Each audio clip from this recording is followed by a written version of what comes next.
No, not at all. No. Back into the game, though. Osho MaNa, Surprisingly, for a lot of people, everybody's like, well, MaNa's pretty good. MaNa's probably going to win this. No. Statistics say otherwise. It says that in the last 2 best-of-3s these have played against each other, Osho won both. Yeah. 2-0. Both. Impressive. Won them all. Osho's good. Beating MaNa quite well in that regard. He's very, very good against Protoss. His best matchup. So he's actually got the luck of the draw in terms of the bracket. Even though he's playing against MaNa, he's playing his best matchup out of all 3. Yeah, and then he'll end up against United if he wins this. I mean, just bear in mind that MaNa, for the longest time, was statistically terrible against Zerg. He had real problems. And then, of course, Stefano helped him out quite a lot there. But it's still not his best matchup. He's been losing a lot recently as well. He's like on a 4-loss streak right now, MaNa is. He's like 4-6, 4 wins, 6 losses. On the other hand, you know, Osho 7-3, 7 wins, 3 losses. Just the last 10 matches. And the percentages as well. Incredible difference. MaNa is a fantastic player, and if anybody follows my Twitter, literally about 2 weeks ago, I predicted, and I'm sticking to it as well, in 2012, MaNa will win a big championship. You know, MLG, NASL, DreamHack, IPL, anything. He'll win one. Absolutely. For sure. But in terms of percentages against Zerg, big difference from world champion percentages against Zerg. He's only 50%. On the other hand, Osho is 64. And if you think about the best players in the world, they have about 70. So 64 is very good. So MaNa's definitely up against the wall, and Osho, even though coming into this tournament as an underdog, could go to the semi-finals to face off against Night End. Could be, and he could actually get another Protoss as well. Could go all the way to the final. That would be interesting. I mean, we remember the last Scan Invitational that we had, of course, Todd go to the final. And yes. A lot of people didn't really expect that. We did. I mean, we know how good Todd is, but Todd was certainly not a big name in that tournament, and he ended up going really far. We could see the same from Osho here, who is probably the least well-known of the players that we have on display here for you today. But I am looking forward to it one way or the other. Osho can be really aggressive. MaNa, of course, can be very, very passive, and it's going to be a good match. Osho loves Mueller, man, and MaNa's had a lot of practice against Nurtio, so we'll see how well he can do it here against Osho. And thinking about against Nurtio, MaNa lost against Mueller just recently in DreamHack Winter against Nurtio as well. So we'll see if he can do it. If you want to keep up with these guys, they'll follow them outside of this tournament as well. MaNa is at MouseMana on Twitter. Don't be afraid to follow him. Please do that. And his Twitch TV is MouseMana as well. Very, very simple. It's his ID within the game. Osho simply just has a Facebook page, if I remember asking him, which is facebook.com/osho.point.sc2. So go follow those guys. Remember, it's very important to actually give these guys some support. Give them some support, I mean, what use is an athlete without supporters, you know? Exactly. All right. Need that. So let's go and play this game. Good luck, have fun. Okay, we're ready to go. Ready. Let's start this. Countdown has begun, folks, and we'll be going into this game momentarily on ESL Shakuras Plateau. Interesting stuff from both of these guys, I feel, is coming your way right now. And the semi-final first map, by the way, is Daybreak. So this is Shakura still in the round of 8, the first map into this. And Mulis are not that good here, actually. It's a lot more easily defendable here, so we'll see how it goes. Yes, we shall. All right, folks, here we go. I am absolutely fantastically thrilled to bring you Mousebots MaNa. He is in the green trunks. He is playing Protoss to the southeast of this particular map versus his opponent, Team Aces Osho. He is in the yellow trunks, and he is playing Zerg to the northwest. And MaNa is very good at defending against Mulis harassment and anything like that. So that would be obviously great. But oh my god, what are we seeing by Osho here? We are seeing a 7 pool to basically directly counter any force fast expand. And unfortunately for MaNa, he's going to scout close by air first and then scout. So he's going to get the latest scout position, and it's going to be hard to deal with this because normally MaNa isn't a guy that goes for like a 12 forge or something early on. He likes to get a 13, 14 forge, and if he does get a 12 forge, he's going to be in great position. But I can't see that happening, unfortunately. It's probably not going to happen. As soon as you scout this, the way to deal with it, you have to throw a pylon down in your mineral line, like right then. As soon as you see it, then you have to save and forget about the natural and build a single cannon in your mineral line, and then go ahead and like 4-gate or something. But look, we were going up to 14 supply before he builds his forge. There's the 14th probe been made. he's not going to get the scouting information until the very last second. Yeah, the Zerglings are about to come out here. Extractor's going down for a trick specifically for that. He actually pushed himself up to 8 drones here. And bear in mind, this is not all in.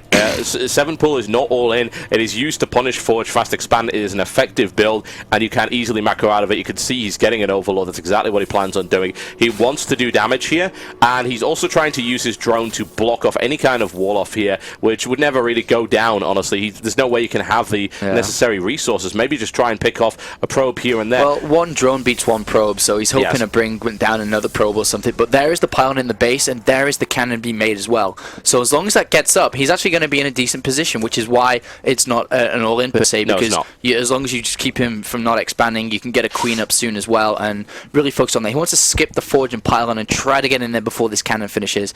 But if you look at the drone and probe count, it's 17 versus 10. You have to do a lot of damage here, and if you don't, you can actually just go ahead and lose the game. Yeah, you got to be really careful not to get surrounded as well. He loses a bunch of that. I mean, he can pick off this pylon. Yeah, pretty much. There's nothing that can stop him picking off that pylon, and he can kill the forge, no problem. So he can certainly delay the expansion, and he can catch up there. But he's not able to do tons of economic damage. He also doesn't have any way to kill his pylon yet because he's now building a queen and just droning up as quickly as he can. So he can't expand yet either. So I suppose it kind of resets the game back to a certain position, and it gives MaNa a little bit of time where he is economically ahead in order to gain the mineral advantage. Well, MaNa's basically just going to go ahead and 4-gate or something from here because he's denied the expansion. There's no gas taken for Osho. What does he do here? MaNa's trying to get a probe out to actually go scout. That's not going to happen because these links will be able to stop it eventually. Does get a good few hits there. But more importantly, the Cybercore will go immediately down next, going into the gases 3. Pylon placement, not the best, because look at the gas incoming. He could have even chose the second gas. I don't know, actually, hold on. They do go above it, so never mind. Yeah, that's actually I thought they were going to go under, but they do go above. That's not stopping any mining there at all. So there's the Cybercore now as well, and let's have a look what's in the base of Osho. Now just taking gas, and if you think back to if somebody was going to 4-gate you, what do you have as they start the Cybercore? Well, you have more than what Osho has right now, so this may be difficult for him to deal with if we see MaNa decide to go for that. But look at that, he's found a cute position on the Cybercore. Zealot does come out though just in the nick of time to chase these guys away, but there's enough lings there to actually beat a Zealot if it gets surrounded. He can do it. He certainly can do it. He's got to watch out for the cannon, and he ends up losing a ling as a direct result of that. He can still poke at that Cybercore here and there, but yeah, it's nicely defended here by MaNa. He's able to drive that away. Second gateway comes down, and then we'll see what comes out of this. He's down 25 probes, and that's quite high for any kind of 4-gate to come out from him. I have to wonder what he's planning on doing here. Wait, what's this probe going to do? Is it just going to build a pylon? Yeah, I think so. So basically, he's just going to try and get the second gas, get the sentry count up so he can actually expand safely. And then he's just going to play from here, I think. Remember, Nurture, I mean, not Nurture, sorry, Night, what am I doing? MaNa, well, I mean, Nurture, Night End, TLO, Thorzane. Random names. But MaNa's actually had a lot of practice against everything from Nurture. He's very well trained at this matchup because they're really good friends. I'm not Nurture, sorry, Stefano, even more random names coming out from Stefano, so he's pretty good against Zerg right now, and he's learning well, but at the same time, is Osho ahead is the question, and now the queen is out, he's starting to get ahead. He's building nothing but drones though, so right now he's in a kind of an awkward position where if anything did happen, then he could be in a lot of trouble, especially without speed. It's not, and I think Osho knows that as well. He has full scanning information of everything that was there in that base, and he's like, oh, okay, there is no 4-gate coming out, right, well, I can actually get ahead economically then because my hatchery is already down, I'm now mining from it. Double spine crawler going down just to stop any kind of pressure coming in, and MaNa's actually going to go Stargate instead here. Oh, the probe was seen for a split second by that Zergling. Unfortunately for MaNa, it's not going to get away. And the Ling will find it eventually as it knows it's up that hill somewhere. Meanwhile, Stargate's come in. So basically with this Stargate play, he's going to try and get a Void Ray out to prevent a third base. And with the pylon as well, it's going to work. So if he goes for Phoenixes, it's still viable as well, but it's probably going to be a Void Ray. Meanwhile, extra gateways have been thrown down, so 4 gateways and the Stargate. So it's in a Void Ray, maybe a single Void Ray, and then followed by 2, 3 Phoenix, and then he's going to be able to use and maximize the gateway account to really capitalize on any pressure.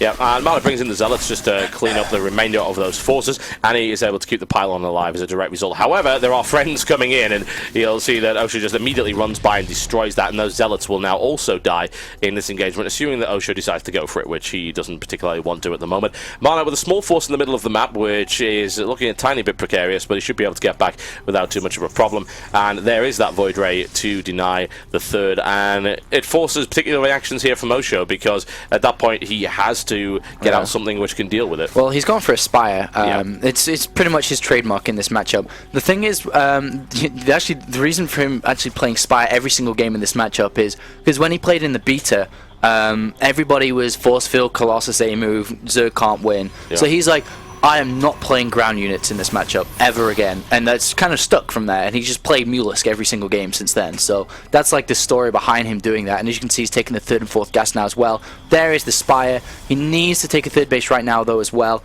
because as you're saving up for the gas to build the Mulisk, you actually, really nice force fields actually on the natural. Look at that, they're going to kill every single nice. Zergling. Yeah. And they can't go in, there's nowhere to hide, they're going to die. No. Zealot's having a bit of a field day there, choppy. Yeah. It's got 11 kills. It will now die by the looks of it, but never mind, 11 kills, not too bad. Right, Void Ray's now out, so that third is denied for the moment. Well, it's not there yet, but it will try to get up there and it will shut down immediately. Especially because he can back it up with Phoenixes now as well. If Queen comes out, that can die too. So that's basically what MaNa's going to go for. And to be honest, the gateway count is not that high. It's still at 4. Could have been a little bit higher, because against the Mulisk coming, Zealot Sentry is pretty damn bad against Mulisks. So he needs to start incorporating Stalkers in. And he's now thrown down a robotics facility as well. He doesn't know about the Mulisk yet, but now seeing the double gas is taken, seeing no roaches or anything gas-based around, he just has to know that the Spire is coming. So I should be seeing more gateways added on, Twilight Cancel added on, because he has to attack with Stalkers and so on without this, what we're seeing here. Yeah, that's exactly what he's got to do. And MaNa now with a pretty solid ability to control this map. There's nothing can really come out there. There's actually a base over there which he sees and could also go to deny. There is creep spread to try and get through there. And those Zealots are going to try and run their way into the main. He loses quite a few in the process. But yes, here are the friends, and they will be destroyed. And now MaNa's going to get really, really quick with these Phoenixes. Got to have great control. Doesn't want to lose the Void Ray, needless to say. Those Phoenixes could kite them all day, but that's a bad set of losses there for MaNa. His control is not so great on that. Loses a lot of air as well. Warpin's coming in for MaNa. He would love to try and stop this hatchery coming in. Will he be able to do that? Well, by the looks of it, probably. If he keeps these Phoenixes alive, then yes, he'll be able to stop those mutants getting anywhere near them. Yeah, and that's going to be quite a big hit for him, but at the same time, the immunity count's getting quite high now. The Phoenix is staying low, and he's still building Phoenix. Phoenix are really good, but you need to get a decent count up, because this is what happens if you can't get a decent count up fast enough. Stalkers do come in to help out, though, as well, so one Phoenix will survive. The gateway count is so low, though. It's only on 4 still. Twilight Council coming down for Blink, and he can go into +2 attack as well straight away. But the more important thing is he's denied the third base. That is crucial when playing this style, because you cannot stay on 4 gases. Can't stay 2 base for 2 base anyway. So he's going to try and prevent that third base for as long as possible. Yeah, he can force another cancel here, no problem at all. And it is a cancel. That is not a good start. Osho has now thrown away 300 minerals there, plus the cost of the drone, so not exactly what I call ideal. MaNa needs to be careful not to engage on creep at this point, and possibility of surrounds are there. The Mutalisk count is still at a scary level yet, but it's getting there, honestly, and +1's about to finish too. And more Zealots coming in with +1 attack are going to be able to beat down this hatchery, and the thing that I'm worried about is that there's no... Oh my god, he actually walls off just in time in his natural. And this is a big counter-attack. This is the problems with playing against Mulisk style. They are so mobile. Lings and Mutas are so mobile. And now he has to run back. No blink, no nothing to fend. Probes are going to go down in plenty. Yeah, Osho with a nice counter attack right now, and more reinforcements coming in the form of Muta and Lings. This big force now rolling across, and the third base is again being stopped and denied, but this natural is very close to going down. Force fields used to save it right there, and it will stay up for the time being. And the question is, where are the Mutas? They are the hell out of there, because there's a lot of Phoenixes on the field now. Yeah, Phoenixes are really really good against Mutalisk. Anybody that says they're not, well, you're not good enough at the game, because they are really good. It's very, very true. Another base taken Grubby's the kind of guy that started doing it really, really well recently. As long as you can get enough of them and not let things go out of control and miss micro like that, then you can kite these all day long. And when you get to a significant account, look how fast Mutalisk die. Has to be so careful. The range is larger, though. MaNa's actually screwed up this control pretty much the entire game. Yeah, he's lost so many Phoenixes in ways that he shouldn't have against that. His Phoenix control is not his strong point, and as a result, his Phoenix count is now down very, very low indeed, and he was pylon blocked for a while as well. So reinforcing that number of Phoenixes is going to be tricky. Wants to try and take a third base. At least he keeps his Nexus alive there, and the probe count's pretty high too. But the question is, where does he go from here? In the meantime, Osho still has not been able to take a third, and you've got to note that MaNa's been effectively denying that now for the past 10 minutes at least. We're really missing an evolution chamber here from Osho for a very long time. He has no upgrades. Zerglings are just going to die immediately versus Zealots with their +2 on the way. Stalkers are going to do very well against the low count of Mutalisk. That's what the Phoenixes are basically doing. He's not directly going, alright, double Stargate, get lots of Phoenixes, kill Mutalisk. He's actually just keeping them at a low count, or more importantly, keeping them injured, so that the Stalkers and Sentries can come in and do the heavy damage, the heavy output, which is what he wants to do. Taking a third base as well, amazing, smart decisions, knowing that I've got enough to defend now, I've got enough blink, I can pressure you as well, there's nothing you can do to actually prevent me doing this, can even build like 2 cannons, and that's completely safe. And now he's going to again deny the third base. So good throughout the game, keeping Zerg's gas low. Yeah, pressure, pressure, pressure all the time right here from MaNa, and while the cancel did go off, the drone was killed, so just a little bit of a win there for him. This one's coming up, but there's a counter-attack coming in. It's the size isn't actually large enough, I don't feel, and there's a lot of Stalkers on the ground, and the Phoenix is still alive, but oh, nicely catch there by Osho. He takes down another one, and once again, the Phoenix control not exactly all that great. Needs to be really, really cautious. I mean, the Muta control is significantly better, I feel, than MaNa's Phoenix control at this point. Another one taken out here, but losing a ton of Mutas. Oh, nice blink there by MaNa, and several more going down there. Trapped in. Oh, annihilated. GG, ladies and gentlemen. And while your Phoenix control might not be that good, your Stalker control certainly is, and down goes everything. A really nice bit of blink play there. Eliminates everything that Osho had in the first game in this best of 3, going to MaNa, and so many denials on that third base. Yeah. And that's the most important thing in that game was him denying the third bases. Definitely, so that's incredible. Really good play there from MaNa all game. So really awesome play, and he's really keeping his thumb down. You know, that's how you need to beat a Zerg player. Really keep their momentum down and so on. Do not let them get that gas up so they can start producing more and more of what you are scared of for sure.